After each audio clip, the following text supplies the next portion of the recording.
Again. Check, check. Um, check, check.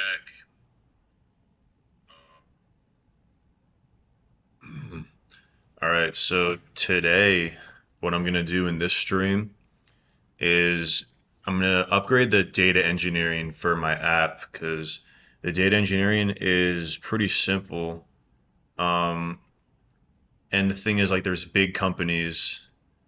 that there's big companies that have a lot of data engineering, and a big thing in data engineering really is analytics. I've noticed a lot of data engineering is really for corporate analytics. So I've been wondering which tools on AWS can support um, the stuff that I'm doing because I'm not doing corporate analytics type stuff. I just have an application that I'm like a multi-tenant application. So there is certain challenges to. Goodness, this is weird. Oh, I just gotta log into AWS.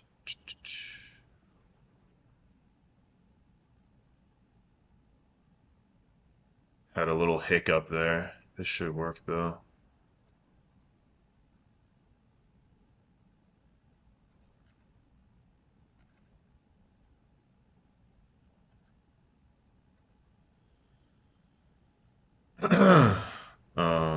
Where are we right now? I'm like getting lost in here.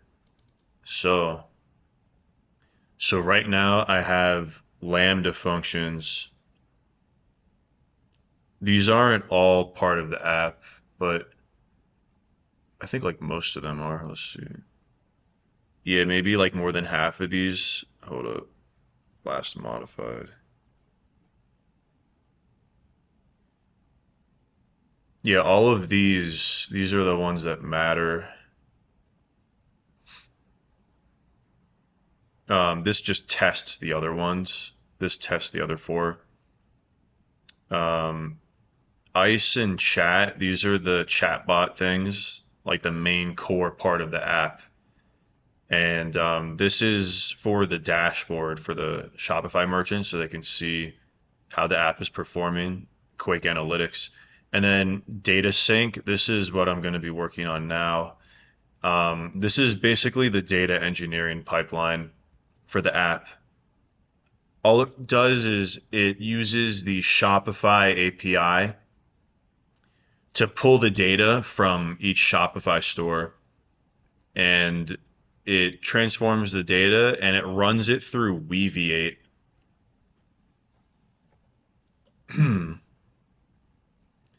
And Weaviate is just, it's a vector database service. You can get it on AWS or you can get it on their own native platform. I originally was using Weaviate as like the actual database that the chatbot interacts with, and I'm still using Weaviate. But now what I do is I have this is like my this is my sauce, the DynamoDB table. Where is it? This thing. So this is a multi-tenant table, as they all are. So every person who uses the Quake app, their data is in this kind of schema. It's not really a big deal, but um, this is where the Weaviate data is taken and it's put into a DynamoDB table so that it's more accessible to the AI. Because if it's in Weaviate, it takes longer to read the data. And also, I kind of like DynamoDB more than other databases because I just kind of realized the term cloud primitive. Cloud primitive. It's like a Lego block. If you think of like the AWS resources as Lego blocks, It's like there's these low level building tools, which is what they call a cloud primitive. And DynamoDB is a good example because it's a raw data table and that's it. Like there's no like bells and whistles to it. It's just like a low level thing that you can use to build things. Like a bunch of AWS tools are like that. API Gateway, SQS, SNS. And then this is an example of something that's not a cloud primitive, AWS Glue. And this is really common for data engineers to use stuff like this or data analysts. I think this is more of a um, Glue is more of a corporate tool. It's more of an analytics tool. I don't think Glue is really necessary um, for me, for what I'm like as an application developer, which is like what I'm focused on right now. Glue is not really needed because you can accomplish everything it does without Glue if you just use cloud primitives. Like if you use DynamoDB for the database and you have something that queries the data and puts it in like a CloudWatch dashboard. Because though from what I don't really know that much about Glue, like I'm just learning as I go, but from what I understand, Glue has this thing called Athena, which lets you query the data.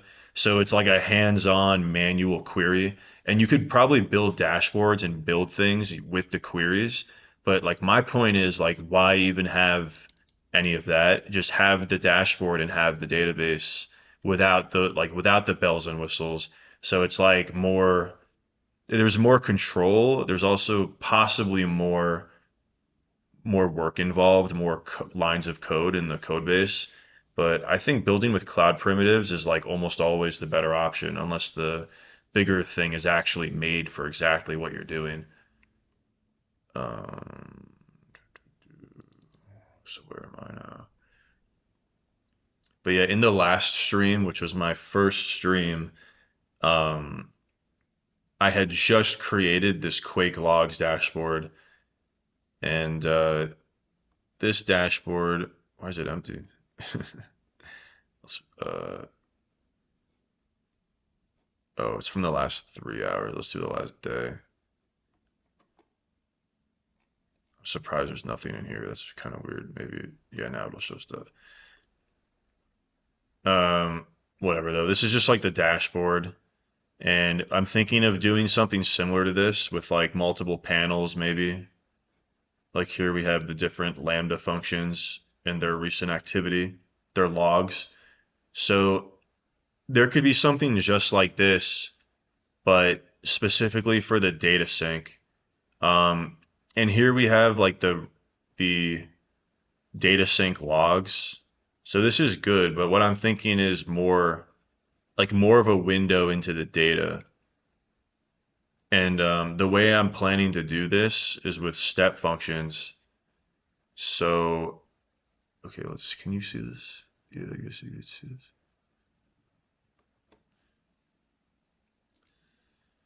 So with step functions, I'm thinking of doing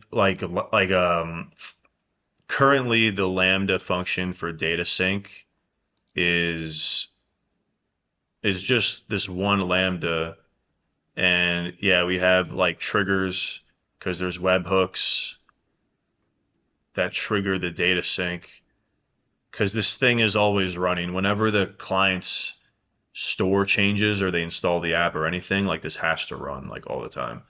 But it's not running all the time, but it has to be. If I had a lot of clients, this would be running like all the time, and I'd probably have to change a lot of the infrastructure to allow for it to run all the time. But right now, it's just a serverless thing. Um, oh, it's kind of cool. Related functions. Huh. That's kind of cool. So right now, what I want to do is I want to separate this pipeline so that there's like the first part of the pipeline, and then there's a data checkpoint, and then there's the second part of the pipeline, which is like another Lambda function, and then there's that other data checkpoint, and then you have like the final part with the final DynamoDB table, and also the DynamoDB table. Like around when that happens, it could create that dashboard thing. Or the dashboard could potentially be created with Terraform, like my other dashboard is. Um, and the dashboard could just exist. Um, it doesn't really need to be created like by the state machine of the step function. So that's the thing too. Um, and so when we look at the data pipeline currently, let's see.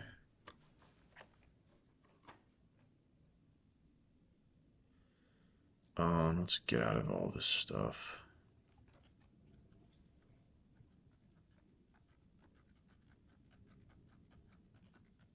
Wow, there's so much stuff. There must be a way to do everything at once. Oh, we could just do this.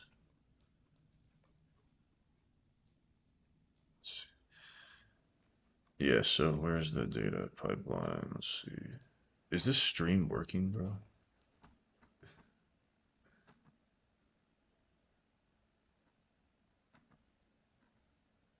Okay, it's working, I guess. Okay. Uh,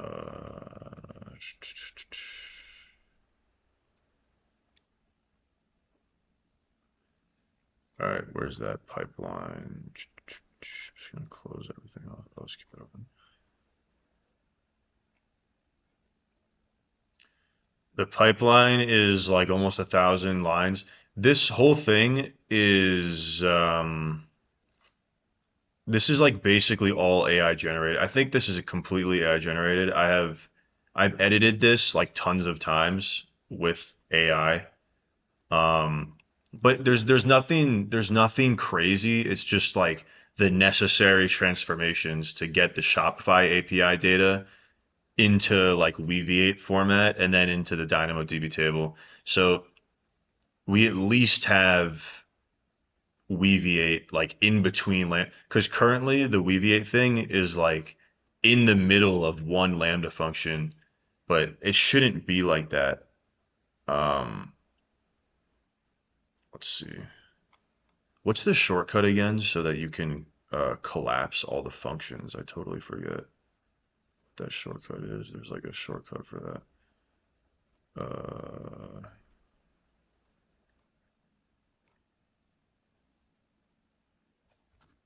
What is that shortcut?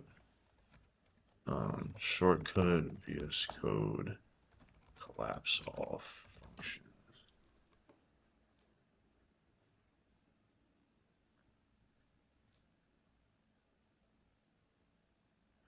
Control K, Control 0. Oh, that worked, I think. Okay, cool.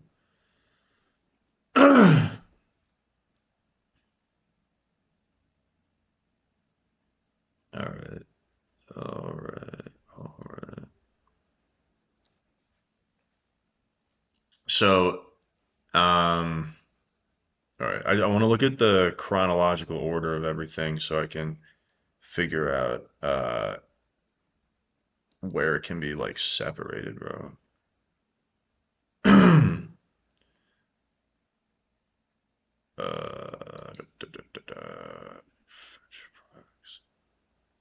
So when it fetches products, build catalog context. Where's the Weaviate stuff? Um,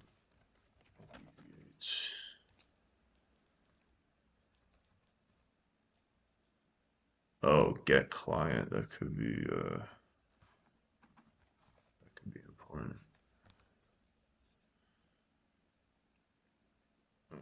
Am I at a?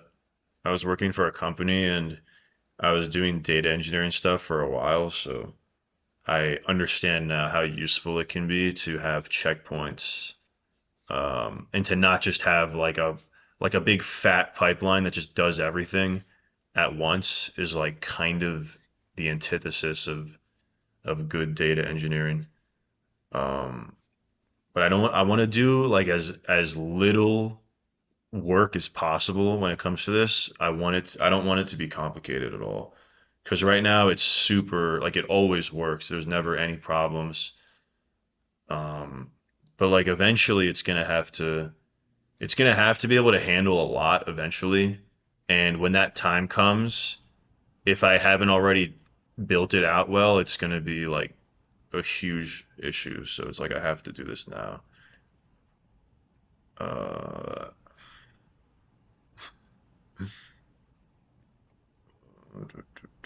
is this is like straight up Weaviate stuff? Yeah, I basically never even look at this pipeline because it's just like totally AI generated.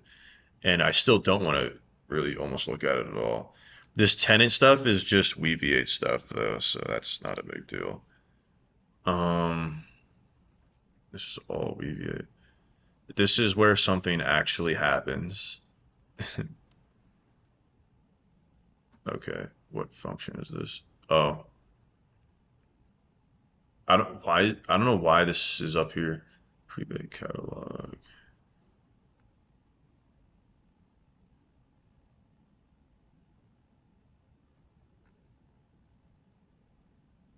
Uh, man, what's going on? So pre-bake. This is probably going to be called later on. Yeah, okay, good. I'm glad that that's the case because if that wasn't the case, I for a second I thought that I had accidentally let AI take like the vectorization out of the pipeline for a second, but there's no way that would be the case. I for a second I was like, did that happen? That would have been crazy.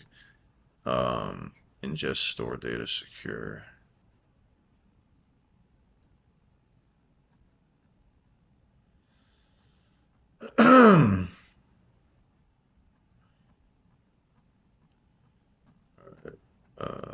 Pre-bake update.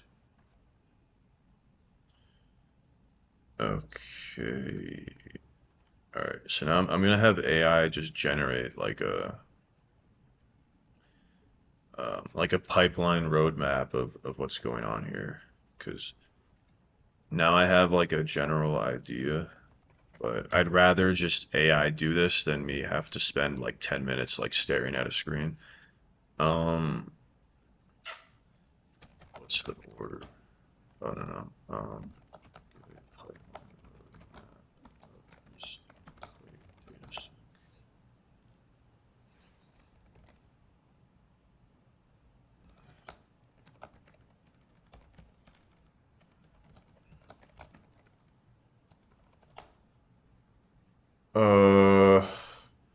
The main functions in order plus data checkpoints and stuff. Actually,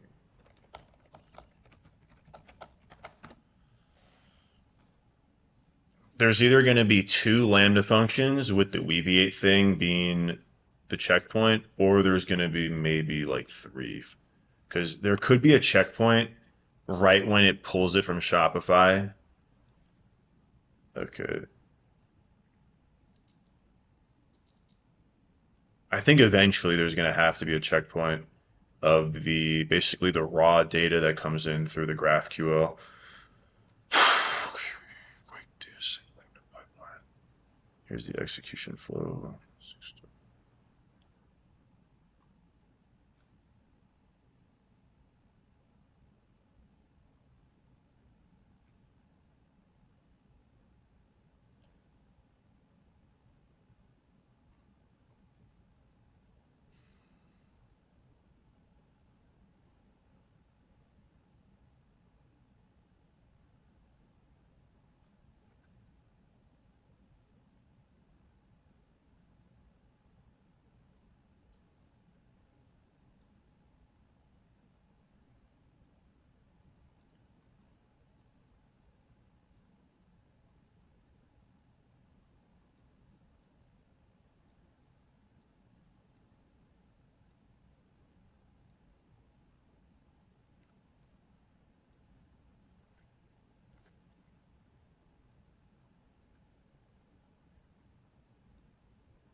It's really simple. It's like pretty simple stuff.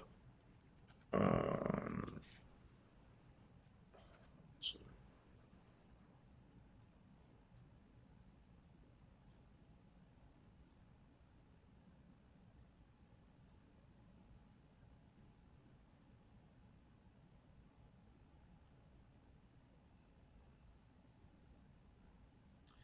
I guess with graph data, it's like you don't have to use pandas or anything like that because the graph stuff just works as like a dictionary, I guess.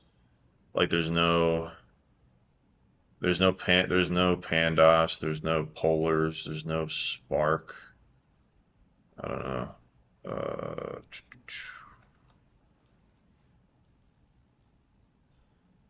content. I'm actually curious about this. Is graph data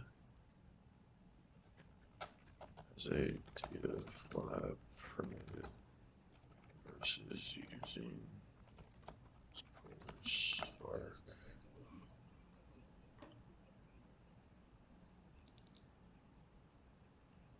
Uh,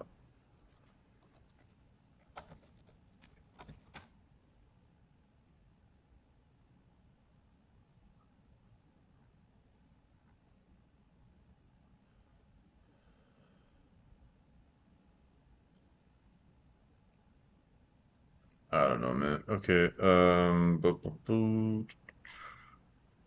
Products, FAQs, content. Oh.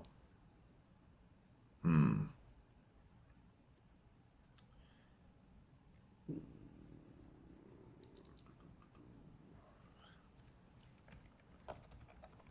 So there's like a few different kinds of data, and I'm wondering if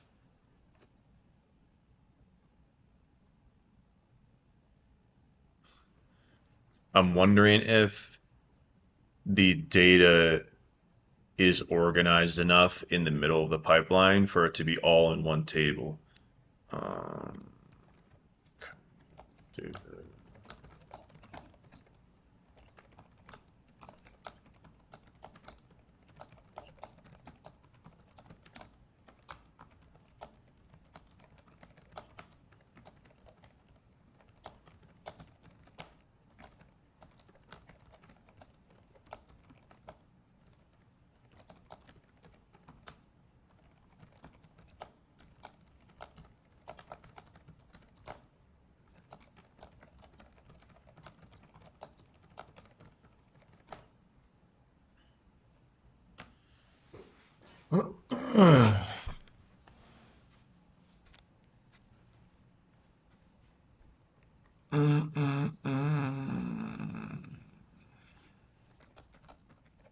So the main point of what I'm doing here is transparency, um, having a read layer for checkpoints.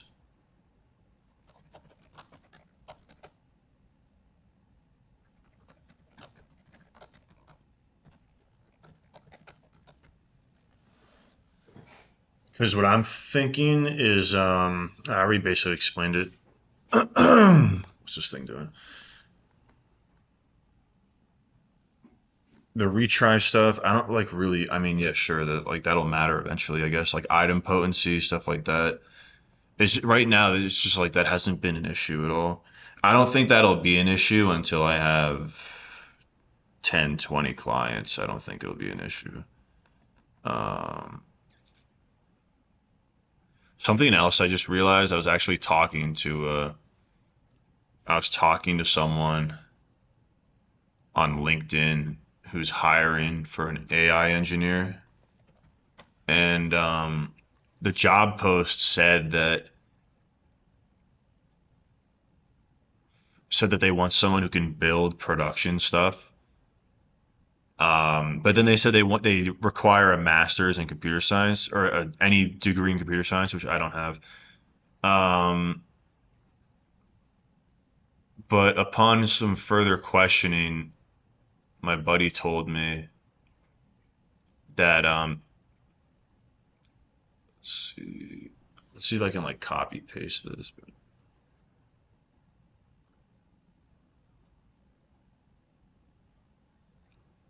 One sec. I'm gonna copy paste the anonymous part of this and show it. Oh wait, so let's put it in here. Oh, that's impossible.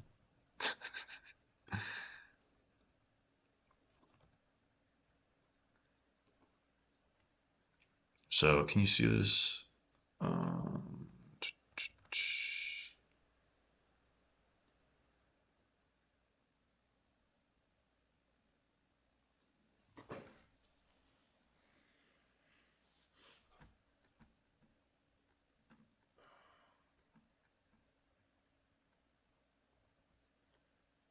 So the first category is like the research skills, the research background, and then it's the production background.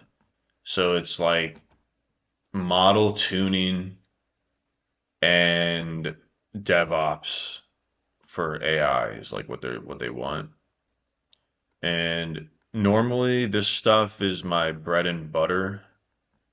And this stuff, the model training, it's like I come from doing machine learning, data science, so I know I can do this stuff without an issue, but I really haven't been doing much of it because it's generally not necessary, like at all. For like application development, it's not necessary. But to make the app better, it's certainly worth doing. So I'm probably gonna do this kind of stuff in a stream soon, but not right now. And it was interesting because it said a candidate who only has this is too research focused. A candidate with only this is an application developer, according to the hiring team. Um, so I found that very interesting because it's totally true. And for a while, I figured this is all that matters because it kind of is. But it's like, I guess companies really want to have someone tuning stuff. I really don't know why companies care so much about this. Actually, it could be because they don't, like with a solo founder situation, you don't need this at all because you can just test it yourself and just build it and test it and care about it for an extended period of time, and you're going to make something good. But if you're on a team of people, especially in like a company environment, I kind of do understand because this is how you quantitatively maintain a model, basically. Like it's not just to like make it talk a funny way or something. It's like the chatbot will degrade if you're not doing this stuff. But this is only the quantitative approach to doing it because you don't actually need to do this, like ever. You never need to actually do this. But when you have managers who need to see that shit is working and they're not going to be constantly tested. Like if everyone in the company can't be constantly trying and testing the model, then I guess this makes sense because it gives you like a metric to go by. Um, it's crazy because it's like the more of a bigger company you and more corporate you get, it's like the whole thing is like so different. It's crazy. Um, it's so crazy. Like you have such an advantage if you do this stuff on your own, but then again, it's like um, I'm not making any money from my app yet, so I guess the advantage hasn't kicked in yet, huh? Okay, so what was going on here? Okay, so this AI thing is recommending a step function setup. Uh, oh, I wonder if I could use uh, serverless. I wonder if I could do SAM with step function, serverless application model. Let me just ask it that real quick. Um,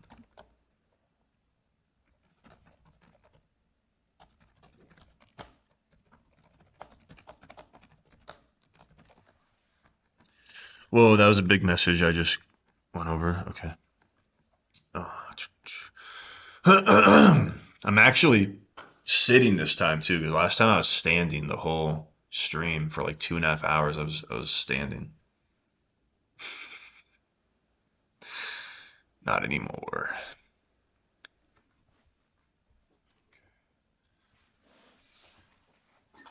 I gotta get a new chair though. You might hear my chair creaking the entire stream because it's a piece of garbage chair.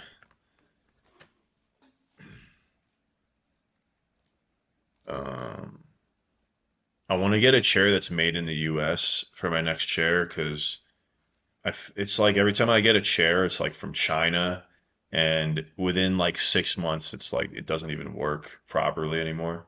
Like my back is in pain all the time because of this stupid chair. You want observability. I feel like it's designed to hurt you. I feel like everything from China is like designed to poison you. Simplified step function, transparency first.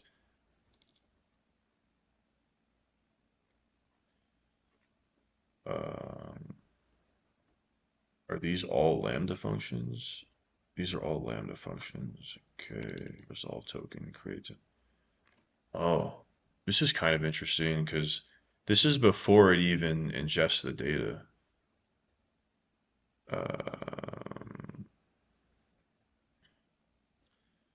I think this is wrong because I don't think that's the best way to do it. Let me see this. Okay, so step functions do work with SAM, so that's cool because that's how I have everything deployed on the back end right now. Where is that? So that'll go in here.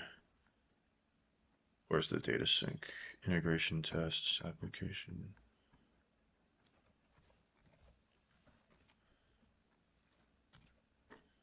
Oh, what the?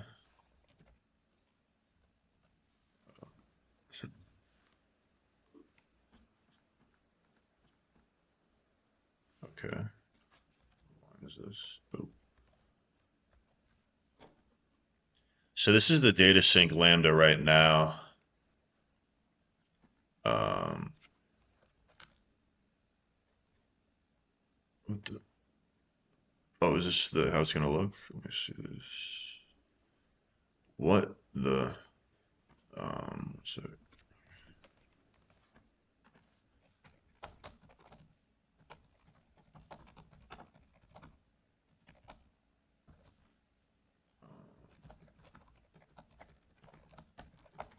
so just show the step function version of this and show it for the following. The step function diagrammed above could be better. Okay, so instead of this thing, I think the first lambda should go up to post ingestion. Um, so it has the raw data as the first checkpoint. And then second lambda goes up to the Weaviate transformation. So it shows the data right before that. Then the third, I guess, just does the rest. So the two checkpoints are the raw data, then the pre-processed data, I guess you could call it, before Weaviate transformation. The raw data, is this DynamoDB format yet, or is the GraphQL format require something else? I don't know. Check you got to tell me first. Wow, it looks like someone actually viewed the stream. That's pretty cool. Just like last time, there was like one person in 2.5 hours, and then maybe like one other person after I posted it.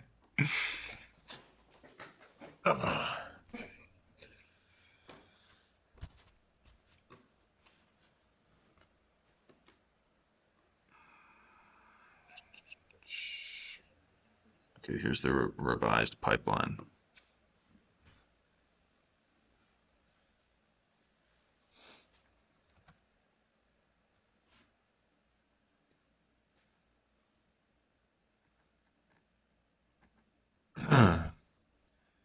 DynamoDB. So I guess there's no, what's it doing here?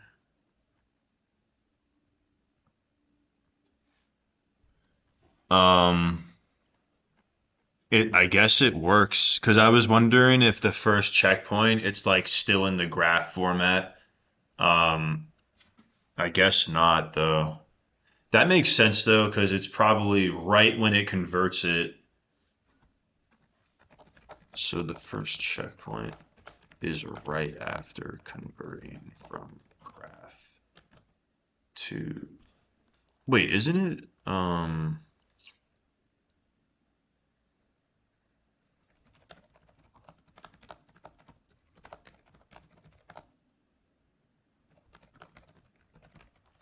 I totally I basically have been like ignoring this part of the app for a long time because all I ever did was just get the AI to produce the right final result of data, and that's all that really mattered to me. Because I mean, until I have like 10, 20 clients, it really doesn't matter that much. It's just gonna do what it has to do.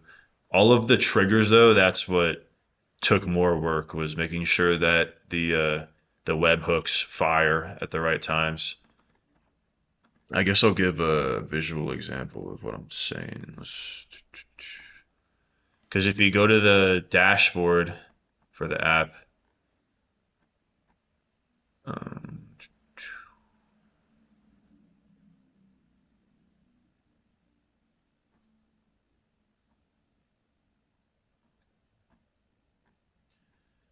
these are all green, which means they're properly synced. So last sync was 17 hours ago. I think it's like 10:30 p.m. Pacific time every night. It always resyncs all the stores, and you could rerun this now and it'll resync. If I edit products or reinstall the app or whatever, it does the sync for all of those kinds of things. So if a person edits their products, it'll make it sync again. Now let's refresh. It'll probably update the thing. 18 seconds ago. Let's edit something. Here we go. 5-pack. Let's just put like a space in there and let's see what the timer is. 36 seconds ago. Let's save this. And then maybe it'll update it immediately. Let's see what it says. It's at 45. I think it has to actually run completely for it to show the update. It's 50 seconds. So if we refresh it again in like 20 seconds, it'll almost certainly be less than 50 seconds ago.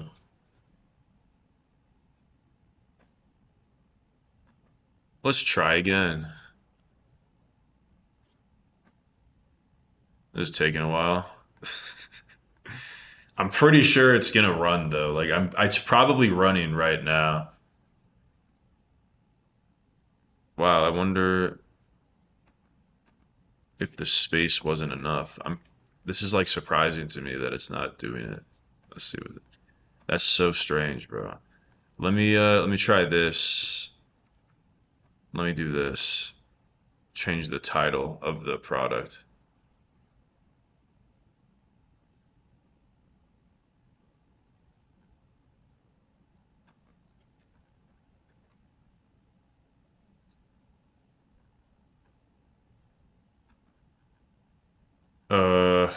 Man. Wow, this is not working. That's crazy, bro. This is supposed to work. What the? What the? What the? Man, that sucks that it's not working. That means I have to fix this, bro. There's a couple of little things that are like broken now since I've migrated a bunch of stuff. I think that's why a lot of stuff is a couple things are broken. Um, but I mean like the it's everything that's broken right now from recent work I've done is not really that important. Like this isn't really that like you can literally just do this and it'll resync. Like if someone was like pissed that it's not syncing, they could just do that manually. Um, but obviously they shouldn't have to do that, so I'll have to fix this. Yeah, that works. The webhook stuff just like it didn't doesn't work, I guess. There's a I forget exactly what it is, but it's in here somewhere. Front end.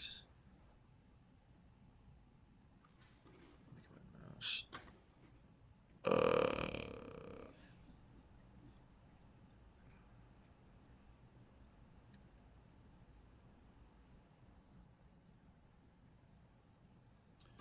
yeah, these are the webhook things. Let's see, customer products. It's this one. Let's see. I have not changed this like ever, so very weird that it wasn't. Oh, wait, is this it, bro? Is this it?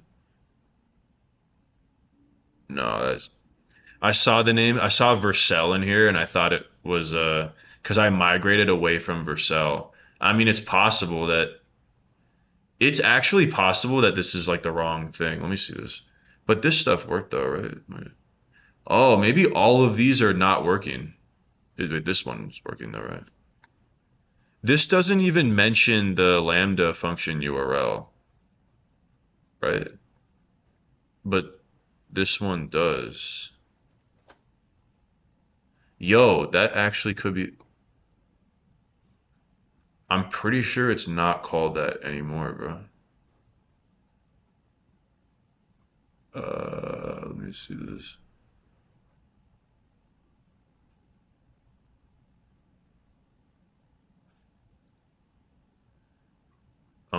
This is weird. One sec. I'm looking at the secrets in my repository. Uh, 'Cause sync, what was it called? Sync lambda URL. Yeah, it was called this on Vercel, but I think I called it something better than that. I don't see any of the lambda URLs in my environment variables. Um,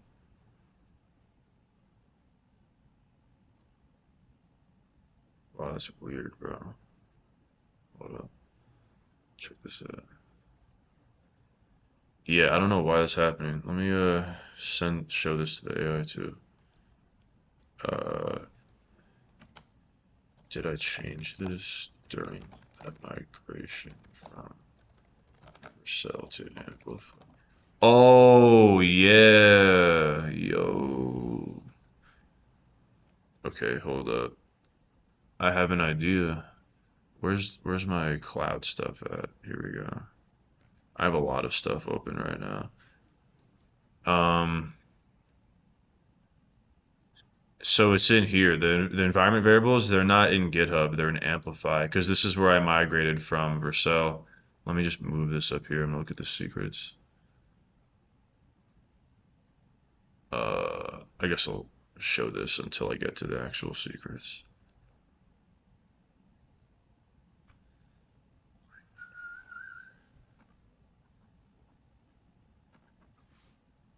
No, what the no. I can't believe it actually like I got it's like the one time I figure I'll just like show some of it. Such bullshit. That shouldn't matter though, right? Yeah, that is. Oh, you actually can't even see the whole thing, so yeah, it doesn't matter. Lambda sync key. Oh, yeah, bro. Where is this at? Lambda sync key. Yo, let's go. We just fixed it. Let's go, dude. Lambda sync key. So the it needs to be just the key because the URL has the key in it. That's why that's the difference. And the reason why I changed that is because I normally use the key and it put it in like a base URL to call the function. But I had the data. pipeline as like a separate project for a long time until recently. So when I migrated stuff, I edited that to only use the key as the variable, not the whole URL. So it's also named something differently now. So it's like this lambda sync key. Can you see everything I'm doing? Okay. Uh,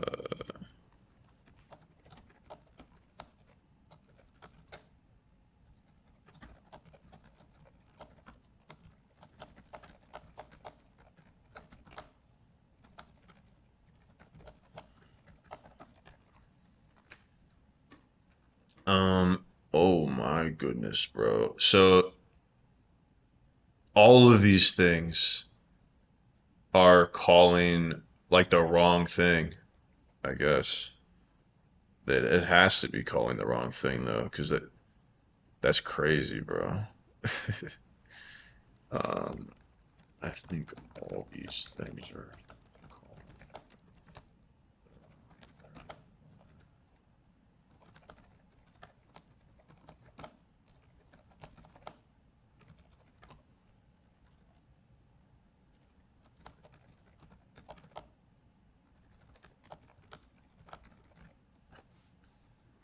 All right, I'm gonna put that in like the same chat as where we're doing the step function stuff. So it's gonna get a little something something. So where was I? Let's see. Dude, okay, so wow, that was a good catch. My goodness. Good thing I randomly started showing that on stream. The GraphQL nesting is never stored. All right, so let's go. Let's quickly go back to the step functions thing. It's already relational, but checkpoint one. All right, cool. Oh shoot. Oh shoot. Oh no.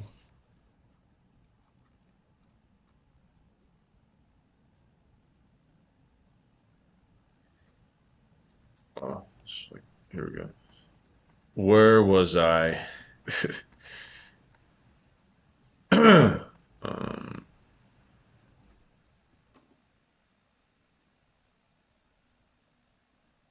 okay. Fine.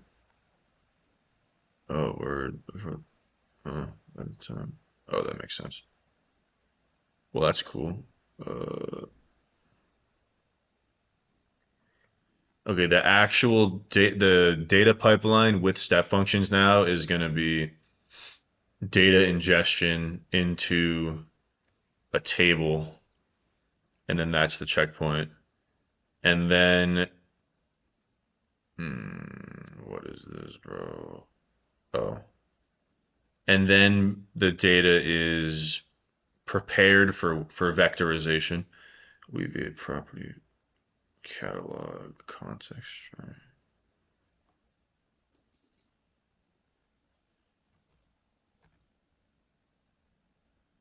Why does it paste like that? That's lame as fuck. I try not to curse, bro. I know I shouldn't be cursing. Weave property formatting, catalog, context string, checkpoint two. Uh, Weave ready and pre-bake ready. That makes no sense to me. Vectorize, flip tenant. Um, oh, let me also show this other thing to the AI because there's like a blue-green approach to this data syncing thing. Um,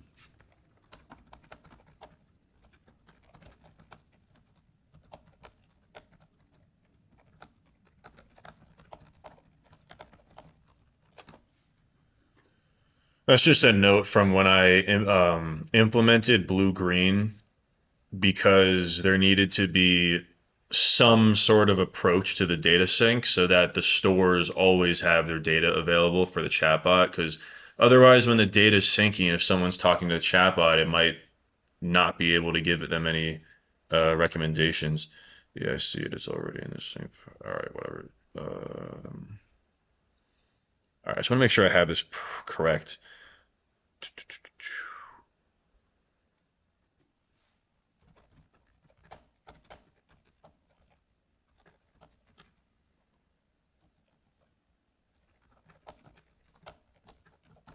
Oh,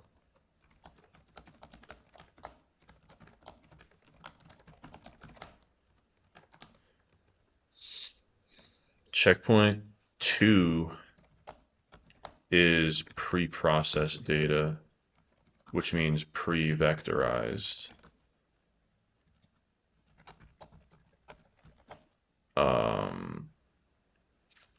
Right before calling VV8.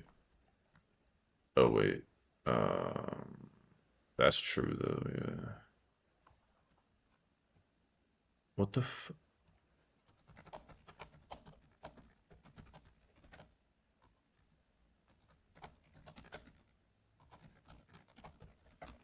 Because so this thing thinks whatever. I just need to correct this thing being stupid.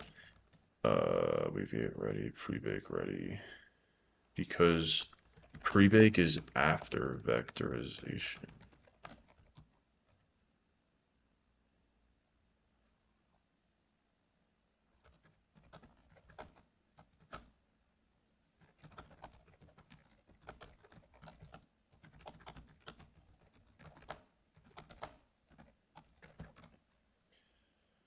So almost there now to the point where this can be generated like in one swoop.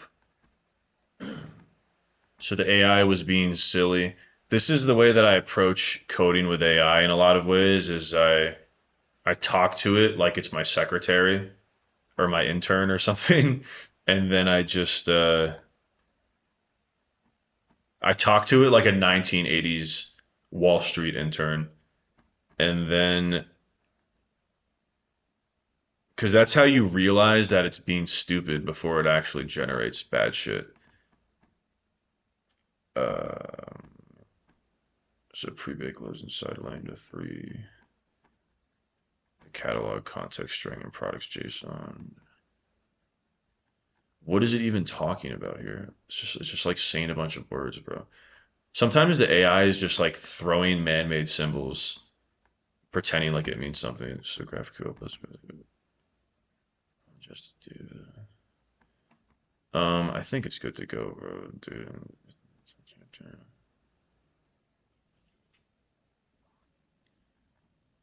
Yeah. Um. So there can be a Terraform. Okay. This will be deployed by SAM template.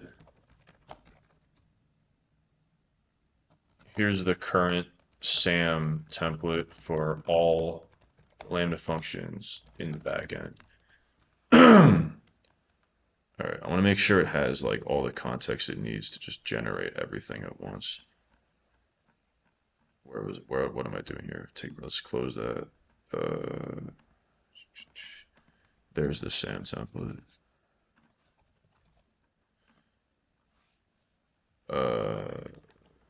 And there can be a Terraform deployment for um, for a dashboard, maybe multiple or maybe multiple panels, which is for having a read layer on the checkpoints. Doesn't need to be Athena glue style, just a constant read layer as a CloudWatch thing. And here's a similar CloudWatch dash already deployed by TF. So I have this one already, show that. And I might actually show it all of these other files just so that it knows like exactly what's going on. Per providers.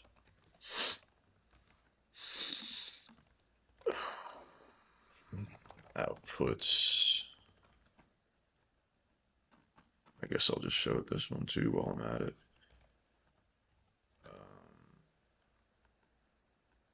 Oh, I guess I'll do this too.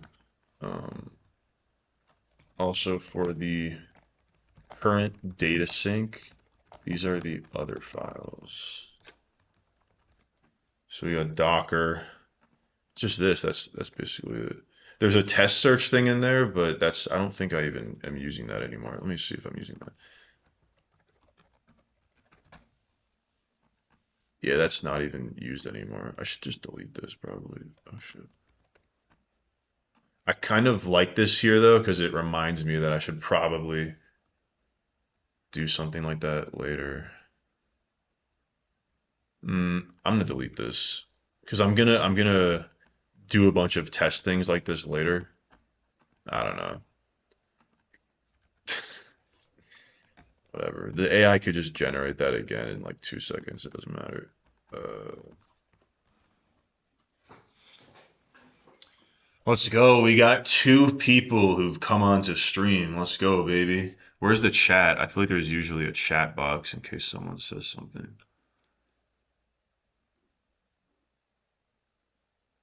It's not giving me a chat box. I have no idea if anyone has chatted anything. What is it? I have no idea. I don't know what I'm doing about stream marker. What's that?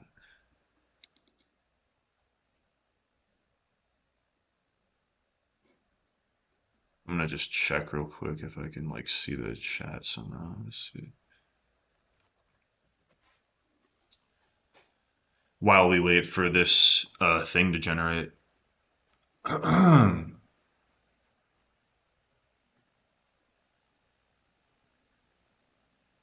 Yo, is this thing not letting anybody chat? Is there like no chat in this live stream? This is so weird, bro. I don't know what's going on. At least this data engineering thing's going well so far, though. That's good. Oh, is this the chat? No. I have no idea what I'm doing here at all. I'm such a noob when it comes to streaming. Streaming. Here we go.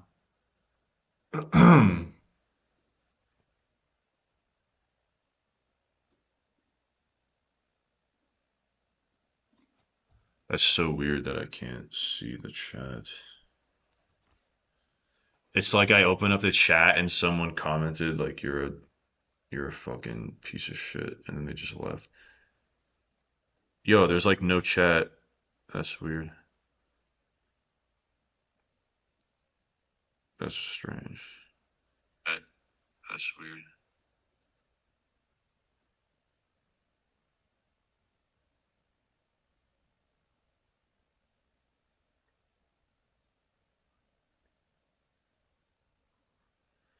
Ah, Gable Stevenson had another fight, I guess. Saw him fight that heavyweight Mexican dude like a week ago. Let me generate both the something something. Alright, well, we're making headway on this. I'm pretty sure my stream doesn't have a chat, which is very weird. Maybe I'll use Twitch next time because YouTube sucks, I guess. Same template, the single data sync function. It would be cool if there was a media platform that was run by someone who's not a tech person. The trigger lambda is the new entry point. Okay.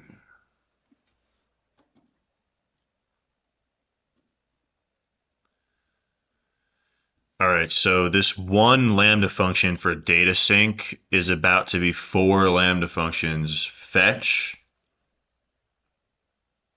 That's weird that it's called fetch though, because that makes it sound like it's fetching data. Does fetch lambda mean it's fetching data or fetching the state machine? Fetch is a confusing word here for a DE pipe with non-data fetch. Alright, so let's see what the template looks like. Oh my goodness, bro, it might be a lot bigger now, which is not good.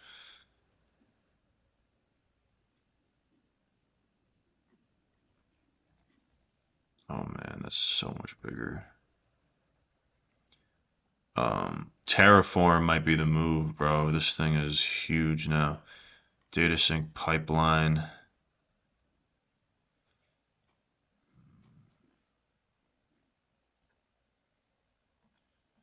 Oh, what?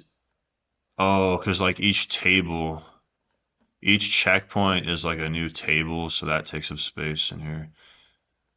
Uh, event bridge. There was all. Oh, this is just edited. I got it. This is new though. Whatever this is. Um,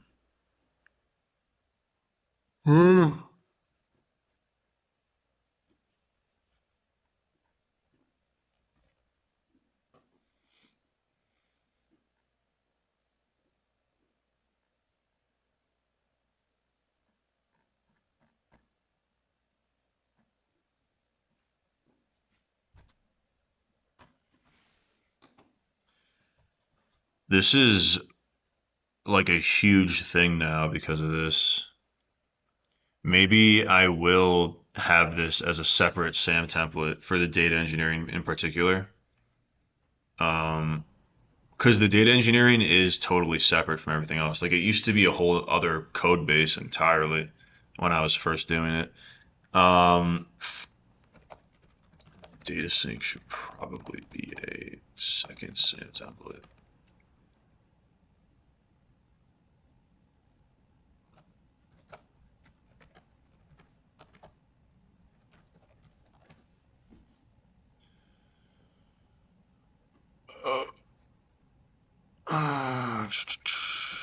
Wait, what? Oh man. Oh, ingest. That's exactly what it should be, is ingest. Exactly. Oh, so these could be named something different. Let's see. These are just like the AI recommended names, so it could probably be better than this.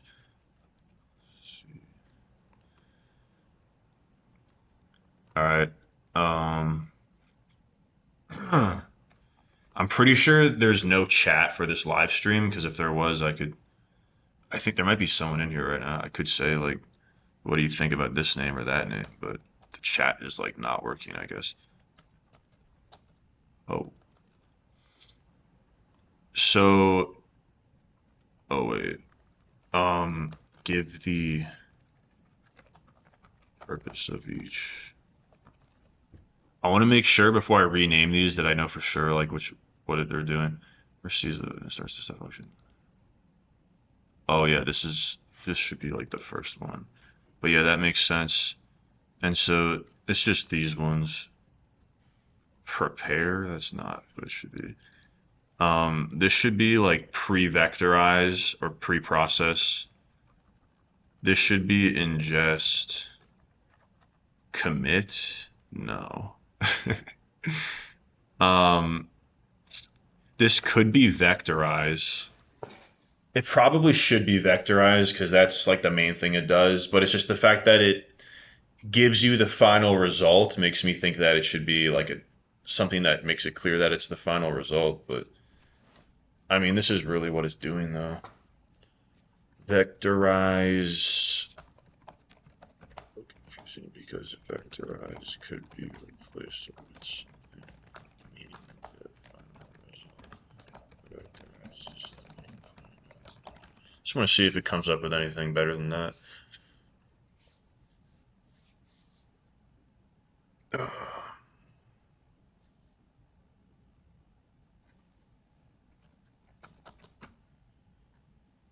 Man, these AIs are quite chatty. The confusion is.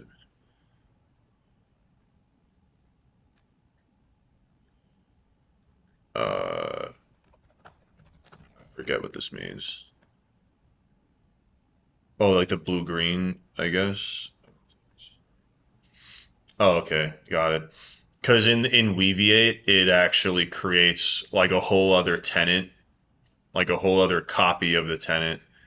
Whenever it updates their data, it creates like a second version of the tenant. The tenant is like the store. Like each store is a different tenant. And so when it flips it, it gets rid of the old tenant and it like puts the new one in place. And it does the same thing in like the DynamoDB version, in addition to the Weaviate version of where the data is stored.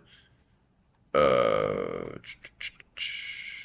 yeah, so that makes sense.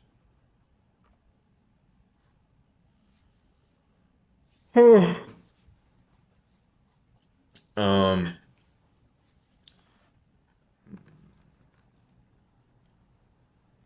is there any benefit to separating vectorize from finalization?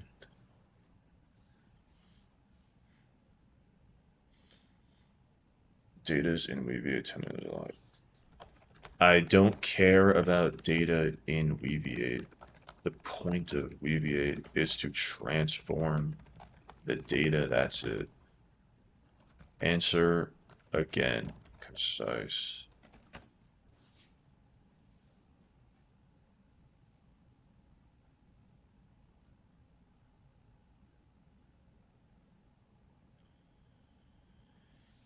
Yeah, it's probably right.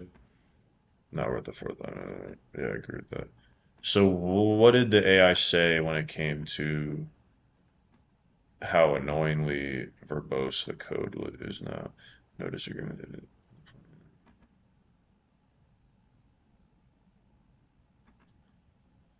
Cross-stack references, shared tables. Uh, oh, interesting. Um, Maybe the tables should be deployed by Terraform and the SAM template function stuff just uses them. I think basically funneling everything into Terraform ultimately is the move, except um, it is useful to have local versions of whatever's in the SAM template. Like you can locally test whatever's in the SAM template pretty easily because the whole point of SAM is that it's serverless. It's like application development type stuff, and they want local development to be easy. So that's like a big reason why I'm using SAM. Otherwise, I would just use Terraform for everything. But I think SAM is gonna. It's actually something that I'm planning to do really soon. Is do local testing with SAM and also Amplify, which is my back end and my front end. Yeah, that makes sense. Terraform owns the infrastructure. SAM owns the compute.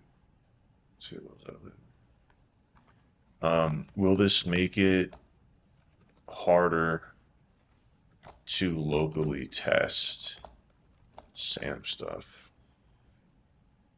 Oh.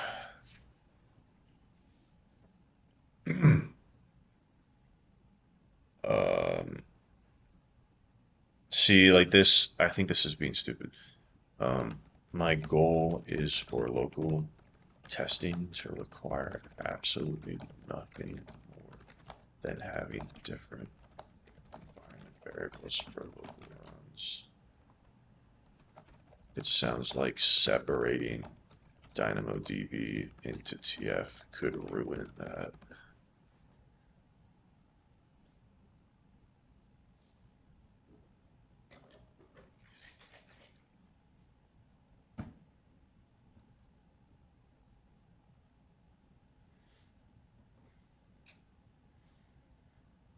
Oh, see, I don't actually know that much about um, local testing cloud stuff, so I don't know if it needs DynamoDB to be local or not. Uh, are you saying I can use the cloud DynamoDB stuff along with everything else running? I mean, I guess I could do it that way, but if I ever have to like edit the tables though in dev, that would suck. If I ever had to edit the tables in dev, because I'd be using prod DynamoDB DB tables unless I add other code.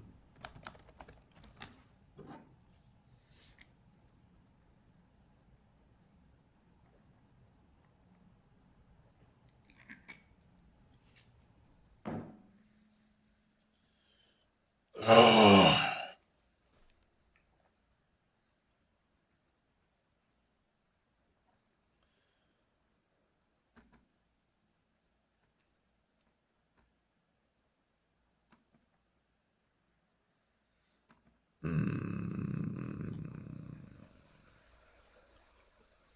Oh.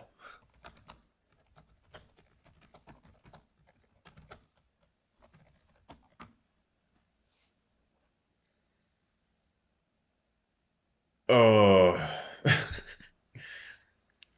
So local testing gets muddied when you don't have everything in a SAM template. Um,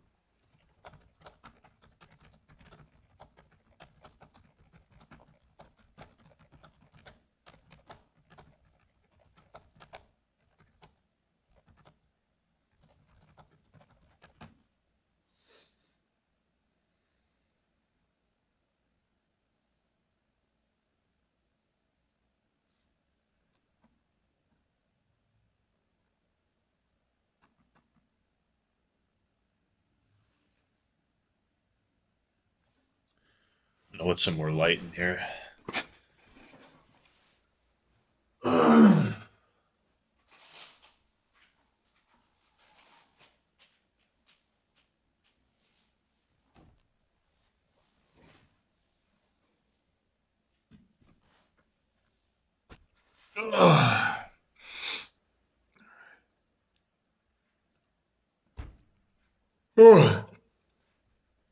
Just need to exist. Those are. I guess for now I'll just leave it because I don't have a staging environment or any environment separation really at all for Quake right now. So I'll just go with the flow here. Oh man, I'm like totally lost. I just did so many things. Okay, so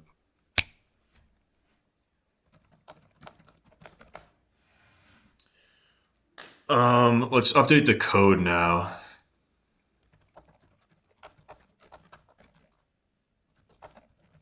Um,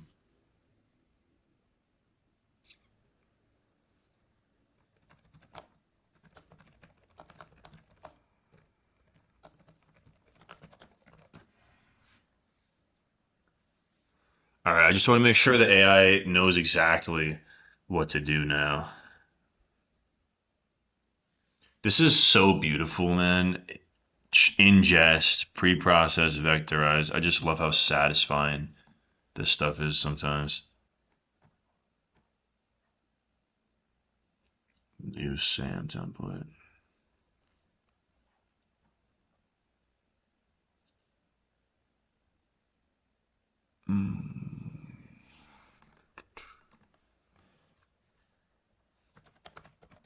What about the DynamoDB tables in TF?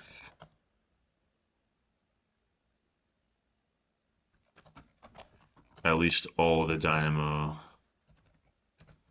tables referenced by Data Sync. And do the other lambdas need to be edited? Maybe if they have anything to do with creating the relevant tables, that logic probably shouldn't exist anymore if it does now. I think everything else here is good to go though. I'm wondering if this stream is actually like an interesting kind of stream because I'm basically just grinding away. Good catch, updated roadmap. It would be pretty. I'm totally cool. I think this whole stream format is like a cool way to do work. That's like why I started doing it. It would be cool though if I had people to like tell me what to do sometimes, like in the chat, to like give tips and stuff and be like, why are you doing that? That'd be like actually really cool. Good catch, updated roadmap.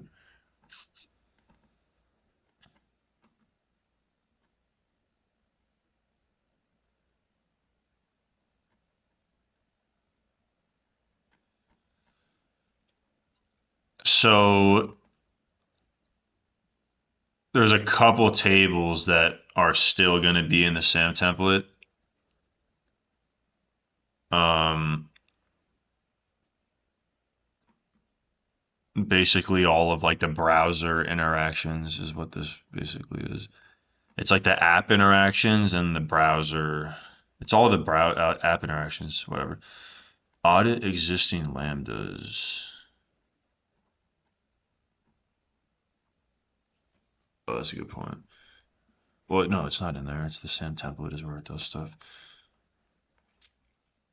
Okay, so it wants to see the other lambdas. I'm gonna show it. Uh, so we got the chatbot. We got the icebreaker. Is that it? That's it. Oh, this thing right here. Oh, why did it have to be in another?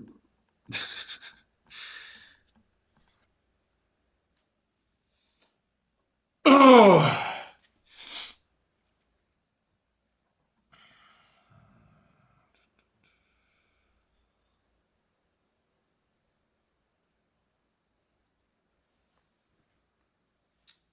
Tables TF.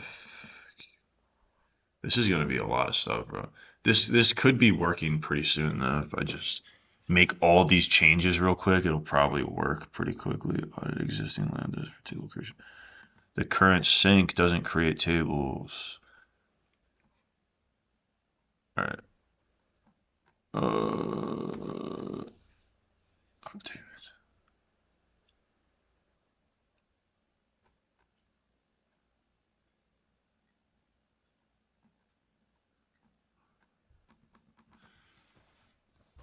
All right, so we're good on the other lambdas being compatible. Same with the. So everything else is already compatible with this update. So.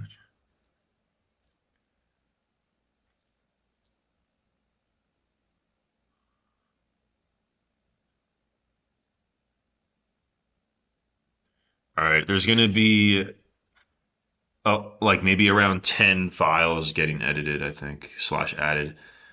Oh, these all. Um, do the webhook stuff after the rest is done.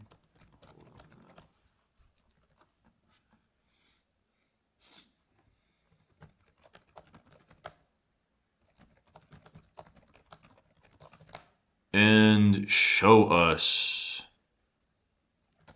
the project structure, including only the relevant folders, subfolders.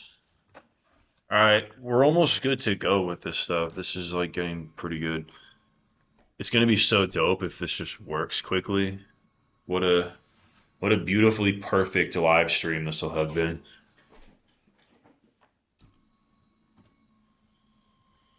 Oh,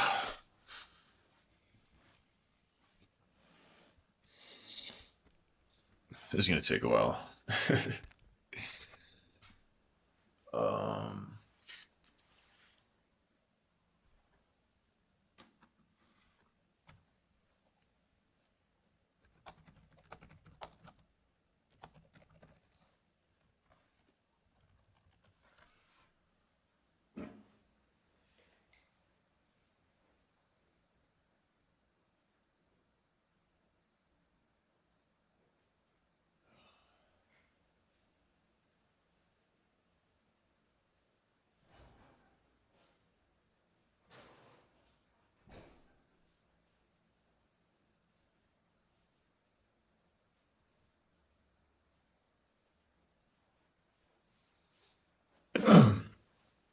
Still running, huh? I think I'm gonna order some food or something right now. Let's see. I'm not really a big food ordering guy. More of a groceries guy. More of a farmer's market guy. Butcher and farmer's market.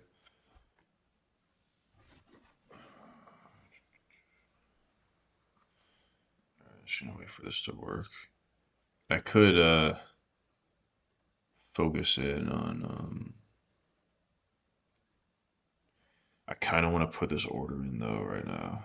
The time I just realized the timing is perfect for me to put this order in. Um,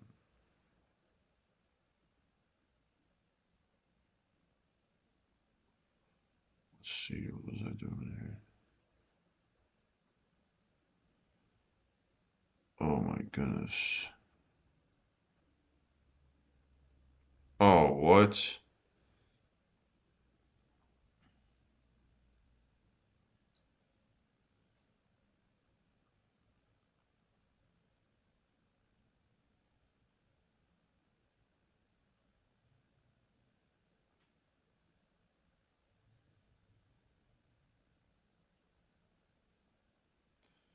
All right, I'm actually this is gonna take like just another second, really, another half minute, second, whatever. Available dates for your delivery Wednesday.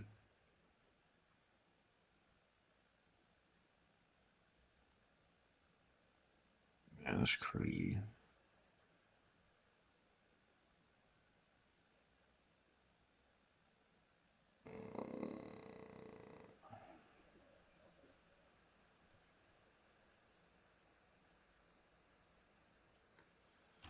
All right. Wow, it hasn't even like budged at all. I don't. This might be stuck. This has to be stuck. This is like insane. I don't know. Is it working? Oh, maybe it is actually doing stuff. Oh, I guess I ruined it.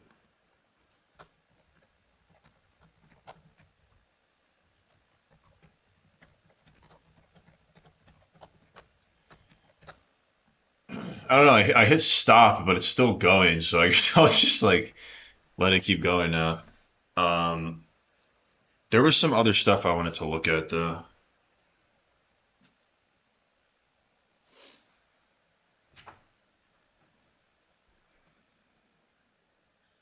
So, do some stuff.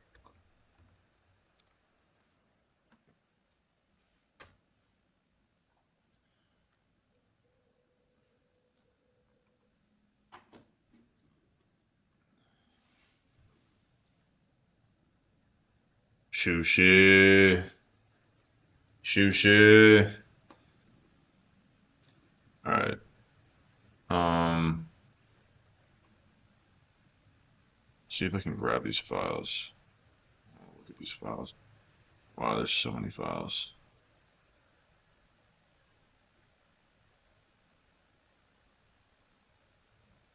Oh, look at this. It's almost done. All right. I was about to go into some whole other thing, but I'm curious about SQS.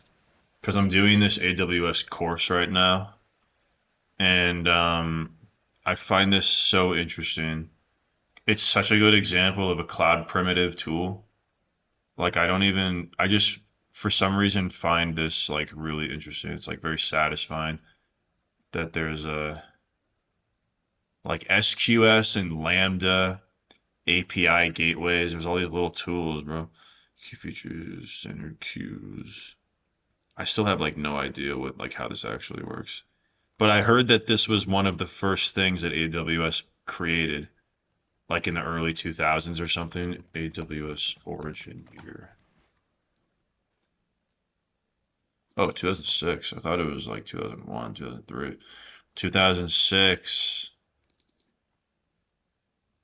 I don't think this is true though. I thought they made SNS first.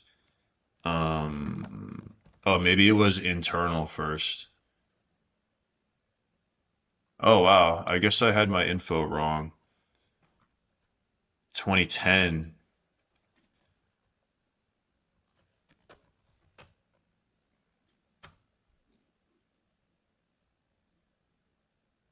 Oh, SQS was 2004, bro.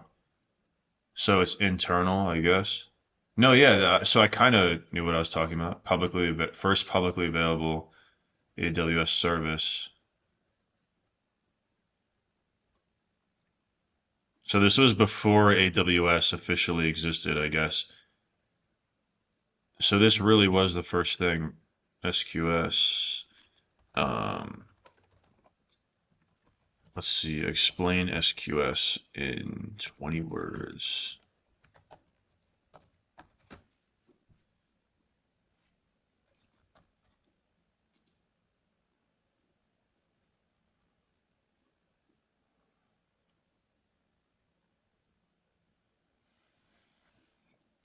So it says you can integrate and decouple systems and components using SQS.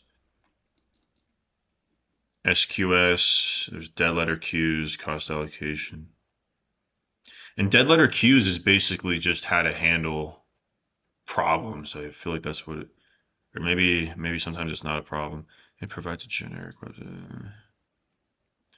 Yeah, this is like the ultimate building block for stuff. I feel like this and Lambda, because I think SQS it might be useful not just for back-end functions, but maybe for like other stuff.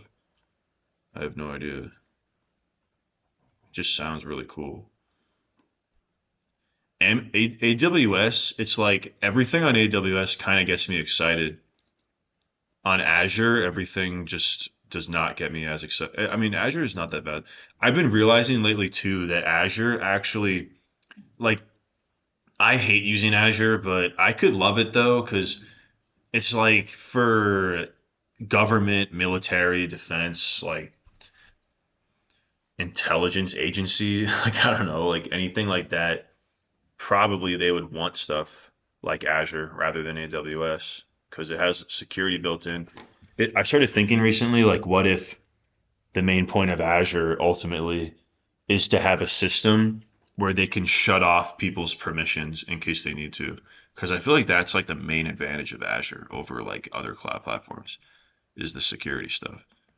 I could be totally wrong, but I don't know. That would make sense. Because I think all of the defense contractors, I think they all use Azure. Like maybe there's startups that use AWS for defense, like a drone software company.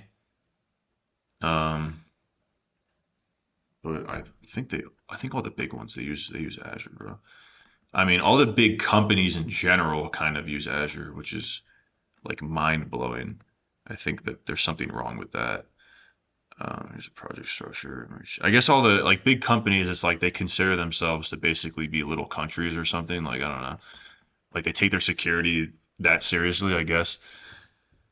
But it's I don't really get it though, because it's like don't I feel like the best talent uses AWS because all the startups use AWS, and I think people who work at startups who are like really good engineers are probably super valuable people.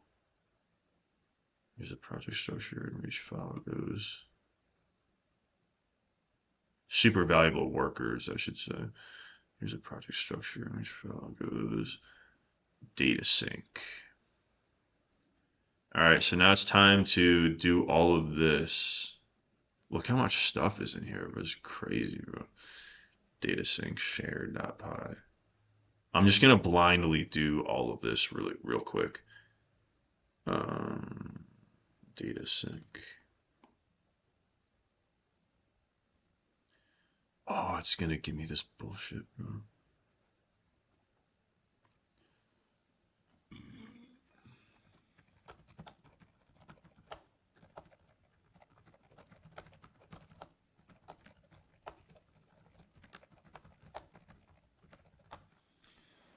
Uh,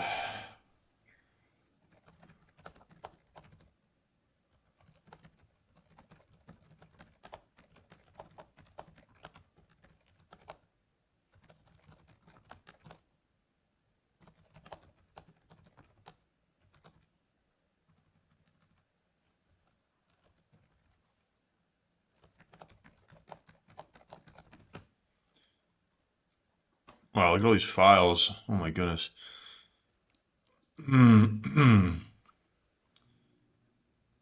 Deploy camel.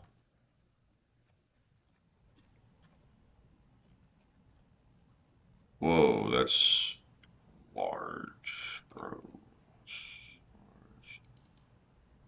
Damn, girl. Terraform.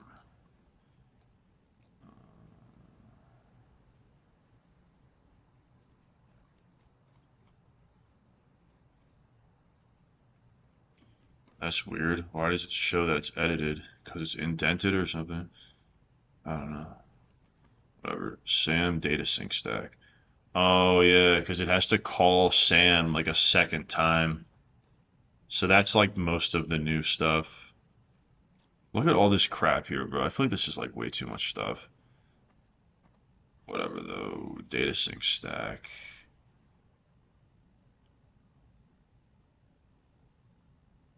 Yep. Oh, this is weird though that this is just called Quake now. I guess I'll keep it like that for now. I'll probably break these other things out too. Maybe not, actually. The analytics stuff should be a separate thing though.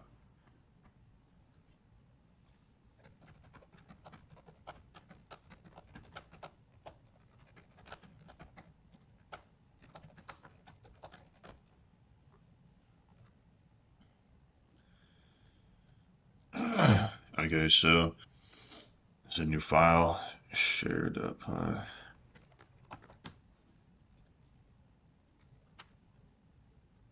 This is where we're really getting into complexity, bro. For real, this is uh,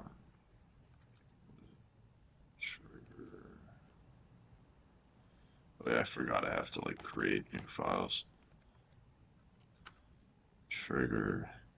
This is reusable. Like both of these are probably very reusable. It's probably not a big deal. Um, like the bloat from adding these, I don't think is a big deal because it might be somehow reusable across different Lambda step function things. Ingest.py, this is new as well.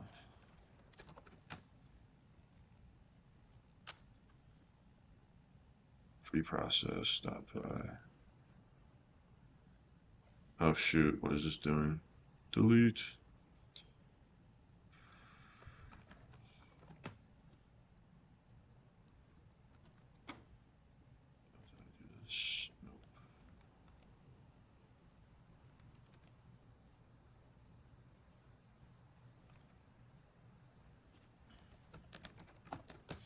Oh, that should not be Isn't PT PyTorch? This looks like something else. There's like some other meaning of PT. What is this thing doing? Vectorize.py. And then the Docker file. It just has to take in all the new files, I guess. Lambda handler. Oh, no, that should be fine.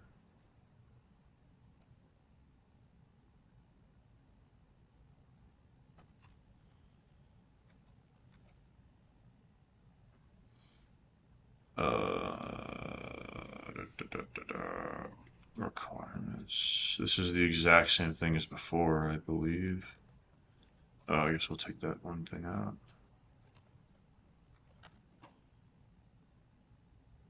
Template data sync.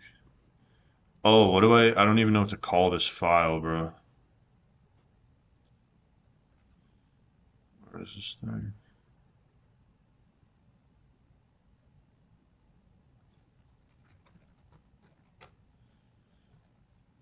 Oh, shoot.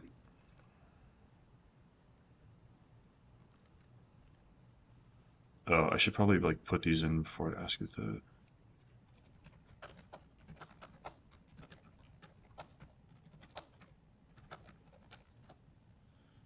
Oh my goodness, that's a lot of stuff. Alright, template, data sync. This is a regular template, also needs to be edited. Whoa. How many lines was this one, bro? Alright. I think it's actually less lines in total, somehow. It's like exactly 500. Template, deploy, YAML.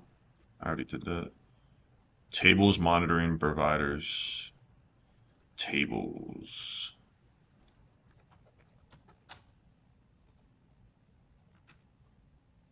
Monitoring.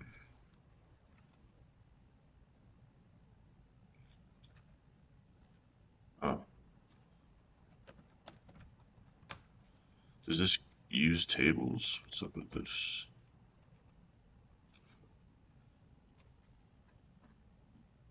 Oh shit. What? So it has different stuff. What is this? Should add something in here for this one too. What is this? CloudWatch this?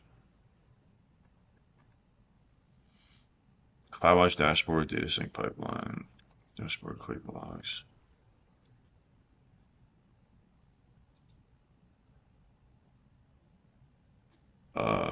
Lambda logs dashboard.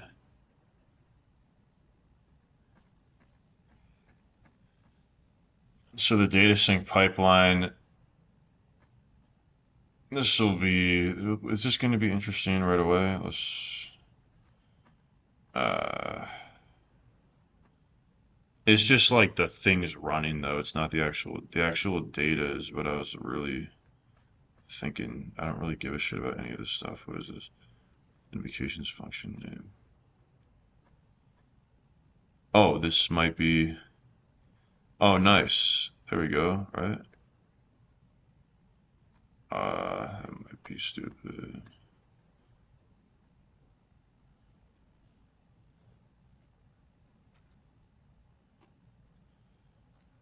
Monitoring TF.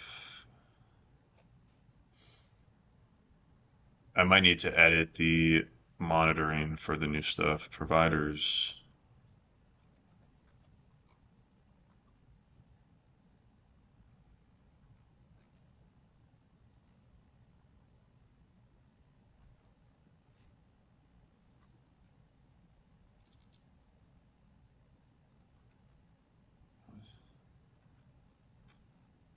Oh.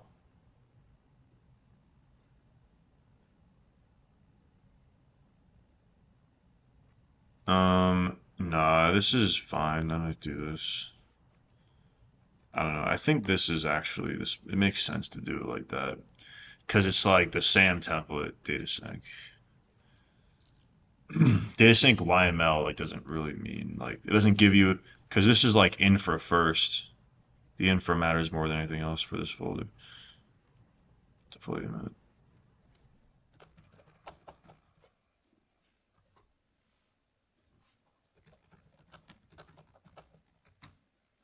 All right. Pushing time, baby. Let's go.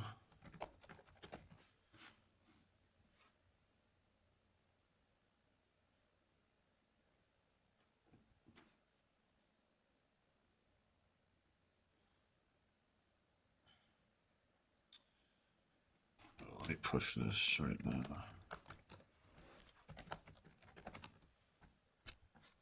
Oh, look at all this stuff.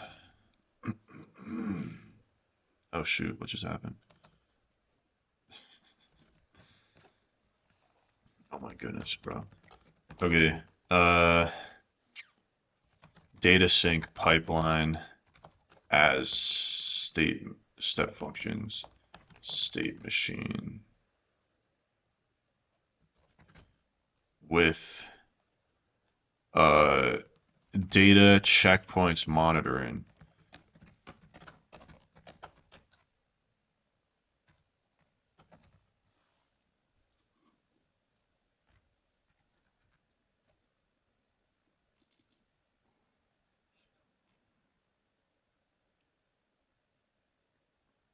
Oh, delete quick. Oh, that's right. I do have this doubled. Got some duplicates in the terra. Oh no, what is this? No. I got some duplicates in the Terraform deployment. This should be deleted.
Oh, dude, the mic was off for like a while.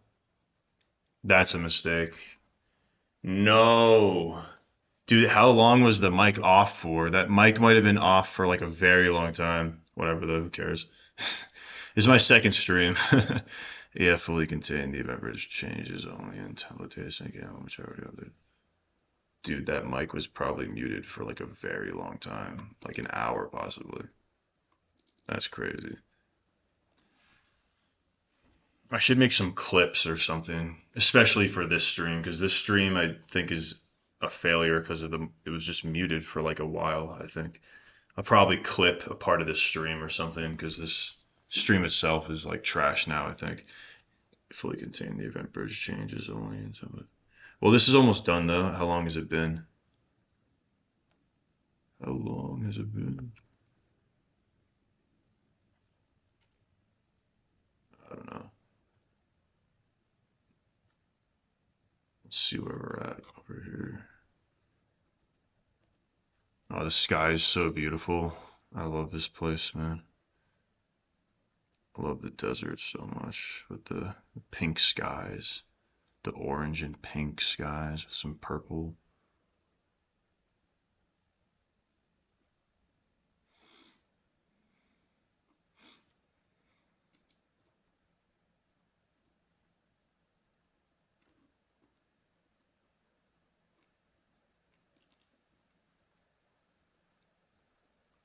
All right, this will be another like minute before it gets to the thing that failed last time. Bro, I can't believe I muted the mic that whole time, bro. Like so stupid, bro. Quake data engineering. All right, the Quake data engineering solution is almost here. The initial solution.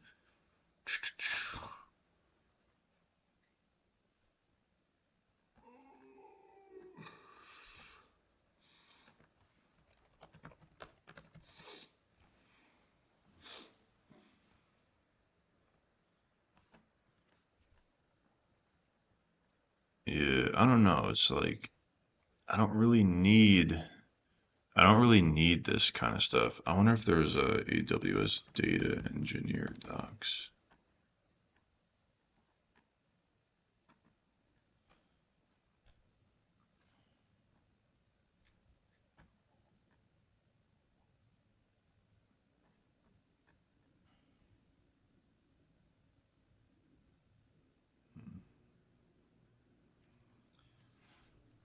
Um,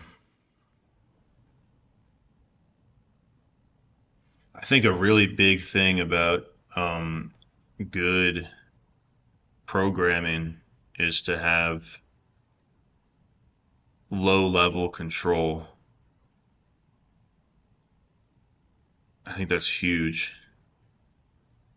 Maybe I'm wrong to think this, but I feel like with Microsoft and also with GCP, I don't think you really get opportunities to have low level control very much. I think it's like mostly in AWS. Azure does have cloud primitives though, I think. Azure has cloud primitive resources.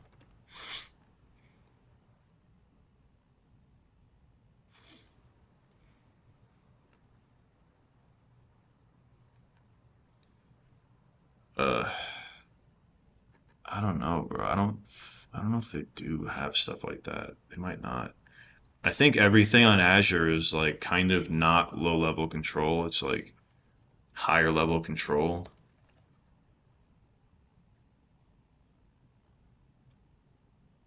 Azure makes me think about situations where you have tools and it's like all the bells and whistles, but you also have to deal with like the heavy weight of something that has bells and whistles.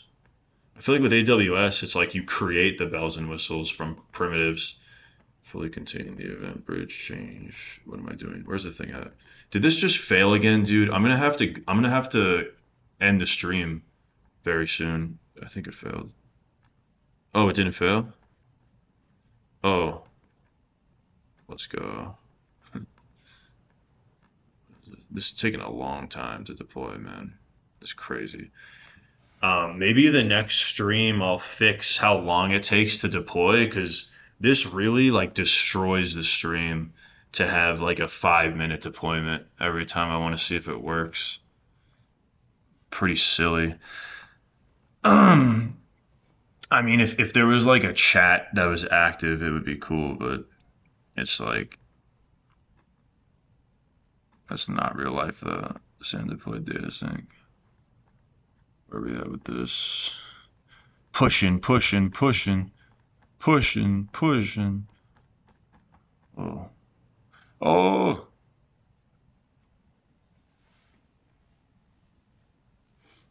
Resource creation initiated.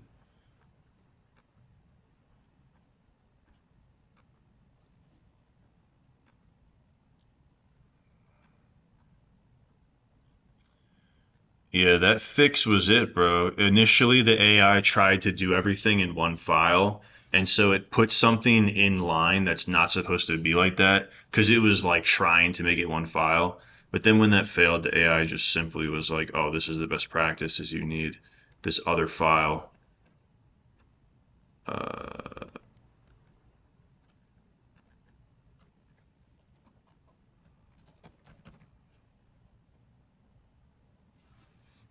oh, wow. Okay, it's an Amazon native language, JSON based. Oh, it's specifically for step functions. That's kind of cool. Let's see what it looks like again. Oh, how many lines is it? 80 lines. Oh, this is cool. This is like, I think this is like the entire step functions diagram as JSON code.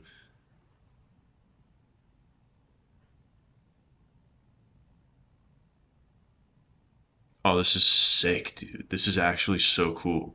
This is like if you went into AWS console and you manually created a step function state machine, but instead of like going through the form and filling stuff out, you just did like a JSON file. That's like exactly what this is, which is amazing. I love that kind of stuff.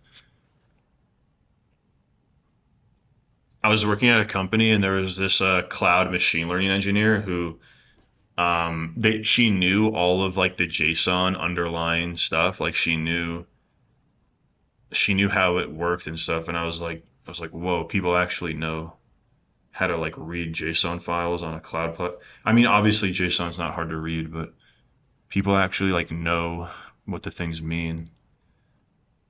What's going on? All right, now let's just do this real quick.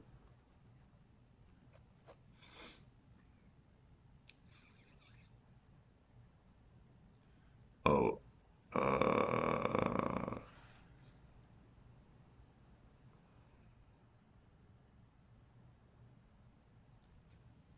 hmm,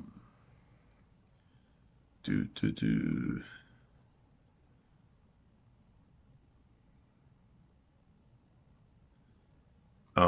I'm just trying to look at it, bro. How do you? I guess I'll run it here and we'll see what happens. Where are we at though? One. Oh no.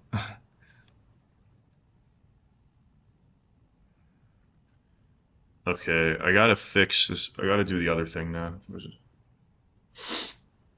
I'm gonna have to go soon. Fully contained, blah blah blah.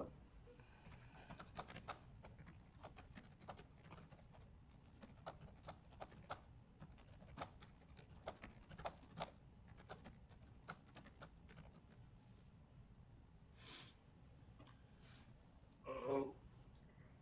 All right, the super bright in here.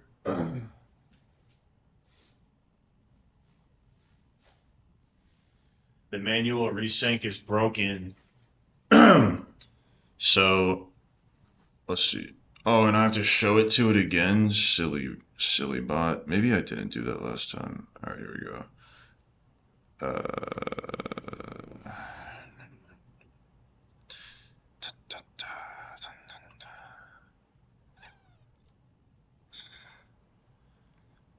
Scopes.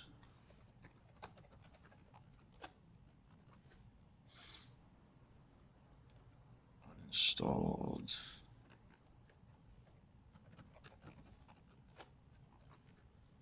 What else we got? Data request.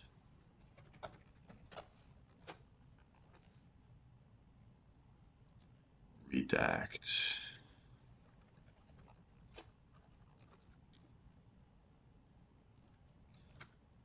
Product updates. That's probably it, right? What is this? Oh shit. Shop redact. Yeah. This is just gonna be. I'm pretty sure I just have to replace them. Oh, but they need like the URL to be constructed, so I think it's actually worth it to have AI do this. Products TSX uninstalled TSX.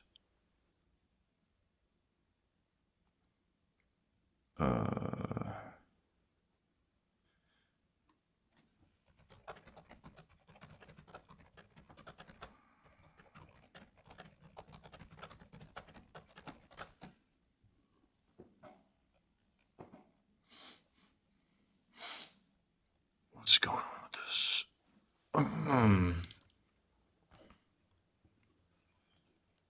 Products.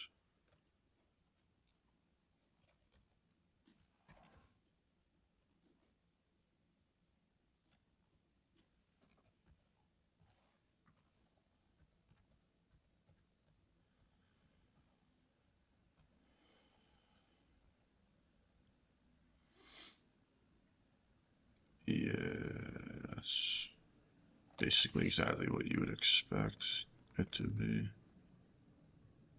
Products.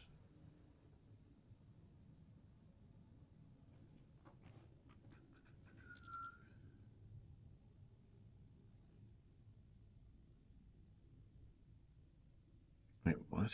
But delete tenant is an action.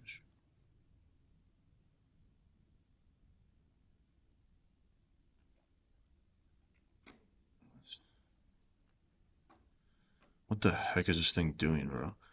Oh,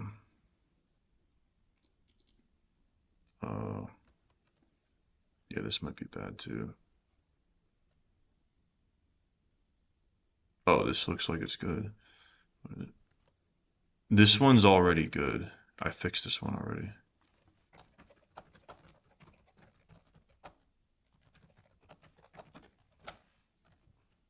I'm just gonna show it to it just in case. Installation good. Okay,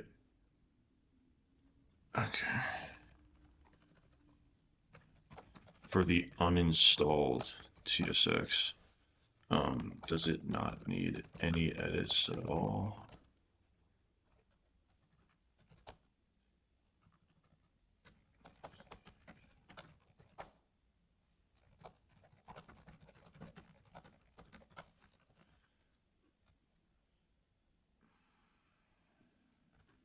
Oh wait. Um,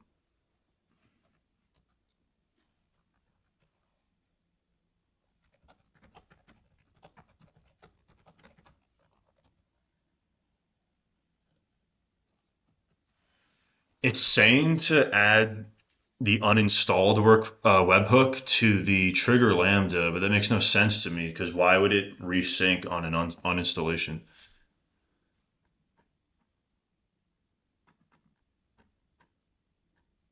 What the hell? Oh,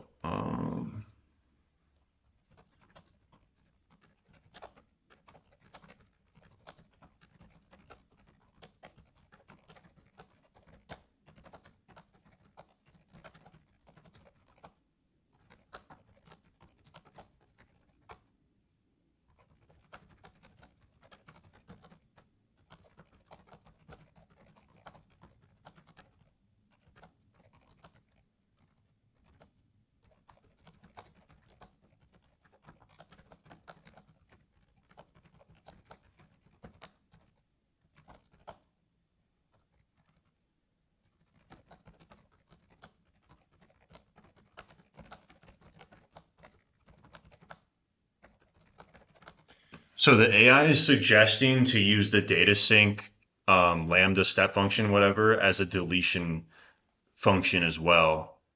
Um, that's a pretty good idea because it keeps the concerns within that one data sync thing. Right now, someone installs open files, delete time. Oh, oh.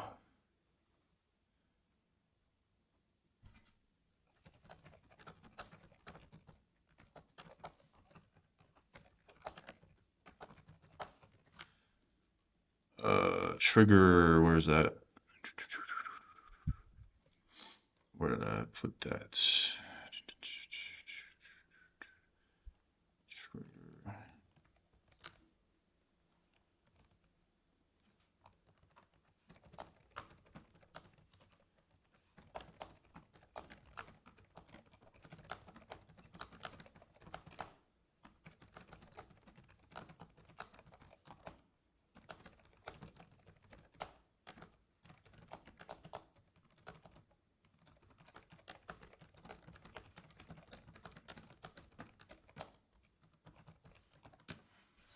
So it sounds like the AI wants to do deletions within like the trigger lambda. So I was thinking maybe have the state machine branch off into a delete path for when it needs to be, for when the deletion is the point of running the state machine. But it sounds like the AI is suggesting to just delete it with the trigger lambda. Keep it in the trigger lambda. It's a routing layer. Use action does the thing. Sync action starts the pipeline. What? Sync action start the pipeline?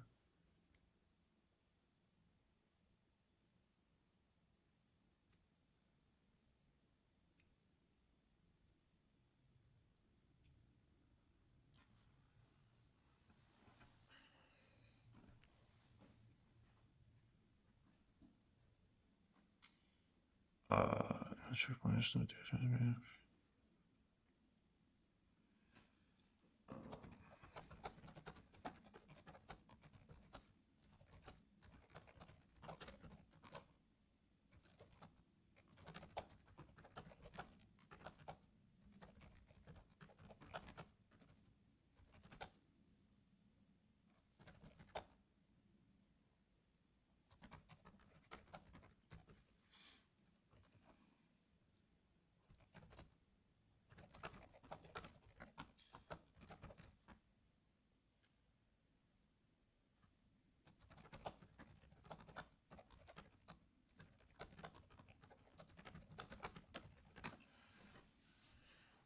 So eventually having a lone deletion lambda could be a good idea.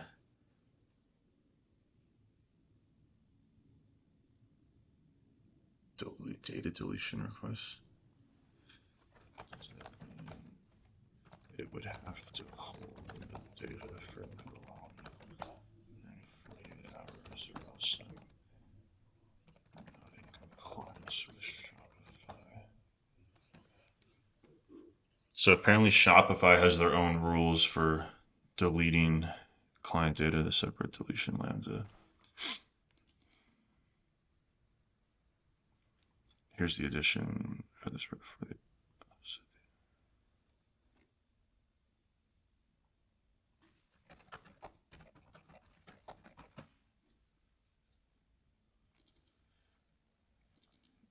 Okay.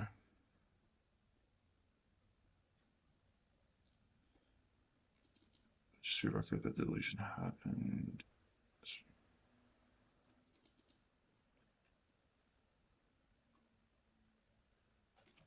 What does TTL mean again? I forget. Time to live.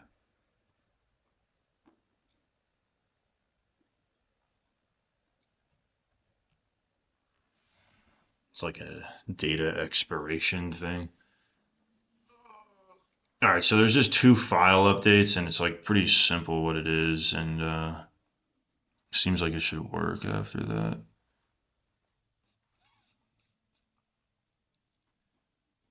Wait, so I totally forget what I was doing like before this though.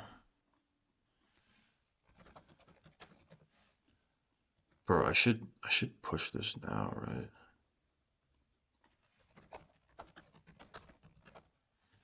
I'm about to make this change like immediately. There we go. Trigger.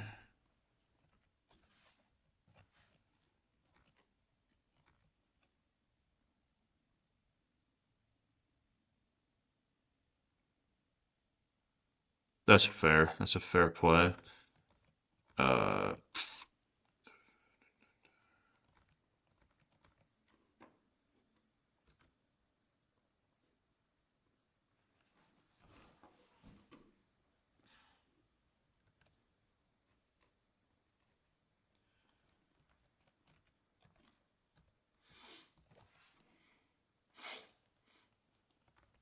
hmm. Alright, so it's just the deletion stuff.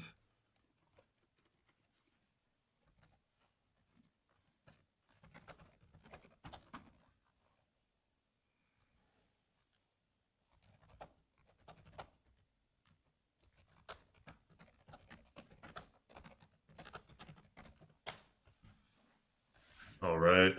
It's dark outside now.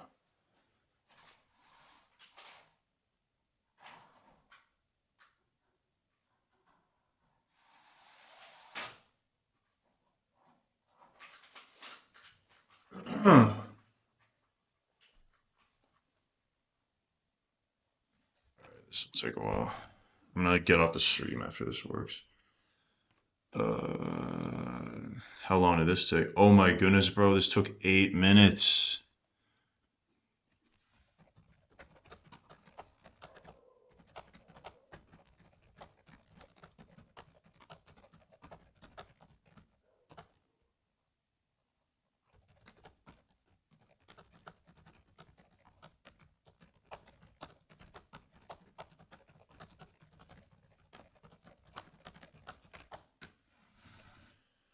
This is gonna be the next thing is I have to make it so it deploys way faster because this deployment is insane, bro. It's like the deployment speed is like one of the most important things, bro. It really is. I had one time on the job, I had this project that it's like every time I pushed it, it was like an insane amount of like data processing. And every time I pushed it, it took like 1 to 2 hours for it to push and run. Um, so that was me being stupid. But at the time, I didn't realize like how stupid that is. Like now, when I think about it, it's like that was so stupid. Because at the time, I was like, oh, I guess I have to just do other stuff for like an hour while this runs. But it's like that is like the dumbest way to do work, bro. Because you can like fix how fast it. Like I didn't realize that you have like so much control over how fast it deploys if you prioritize it. Biggest wins are target.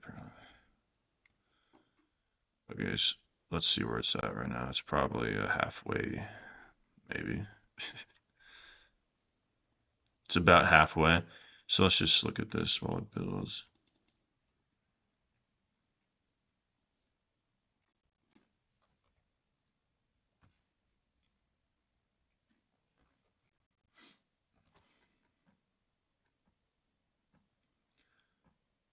Docker layer caching is the big one.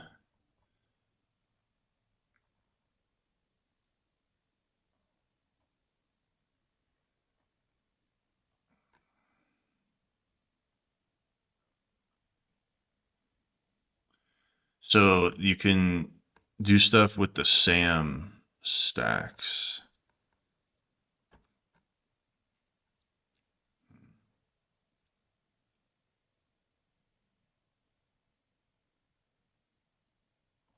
Main and data sync build sequentially. Oh wow. Oh cool. You can do async builds. I had no idea you could do that. Why have I not been doing that? Parallel SAM builds. That's cool. SAM validate lint. Uh,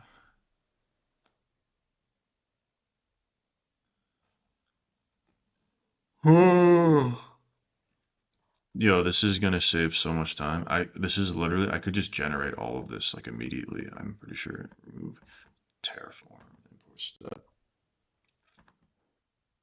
So, oh,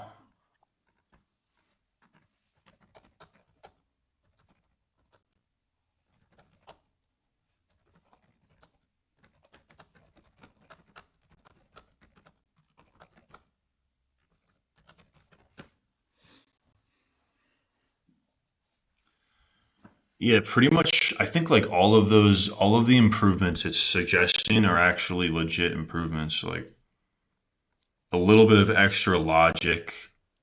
I'm not really a fan of using paths for git push because then it'll sometimes it'll push without running when I wanted it to run, and then it's confusing and it wastes time. Um, so this is the only one I might not do, but I probably should do this because the project is getting complex to the point where it's like you should probably do that. How much time would this save in total? It's like a minute. It's like 5. So this could potentially save like the entire build time. Like this could save a lot of time, dude. Let's see what the minimum is. It'll save like 5 to 7 minutes, I think, which means it'll take 1 to 3 minutes when it used to take 8 minutes.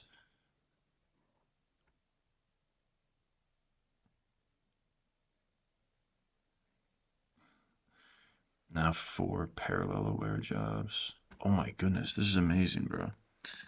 I should definitely do this, bro. This is crazy. Where are we at? Oh, oh, this is over here. Yeah, this is super cool, bro. I definitely want to try this.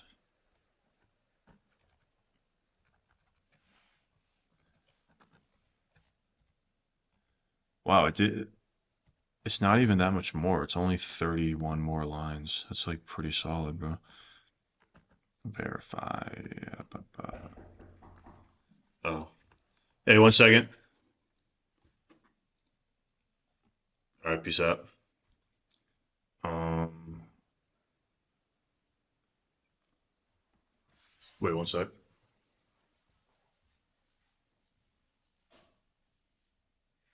Yeah, okay, just 1 second, please. All right, peace out.